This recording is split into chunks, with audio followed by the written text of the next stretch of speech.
আমাকে মারা প্ল্যান করেছে, আমাকে খুন করে ফেলার জন্য টাকা দিয়েছে খুনিকে।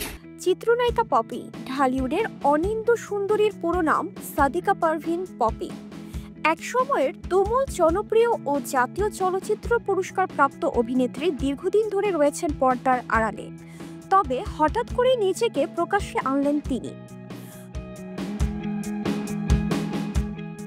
সম্প্রতি তার বিরুদ্ধে জমি দখলের অভিযোগ এনেছেন তার মা ও বোন। এ নিয়ে থানায় সাধারণ ডায়েরিও করেছেন তারা। তবে পপি এই অভিযোগ মিথ্যা দাবি করে বলেন, যখন ইনকাম করেছি তখন পরিবারের কাছে অনেক প্রিয় ছিলাম, এখন দিতে পারছি না বলে তারা আমার বিরুদ্ধে উঠে পড়ে লেগেছে। তিনি আরো বলেন, তার উপার্জিত অর্থ ও সম্পত্তি সবকিছু পরিবারের নিয়ন্ত্রণে ছিল, এমনকি তাকে শারীরিক নির্যাতন করা হয়েছে বলেও অভিযোগ করেন তিনি। নিজের পরিবারের ওপর ক্ষোভ প্রকাশ করে পপি বলেন, পৃথিবীতে সব মাই মা না, খারাপ মাও আছে। দুর্ভাগ্যবশত আমার মা আমাকে সত্যিকার অর্থে ভালোবাসেননি।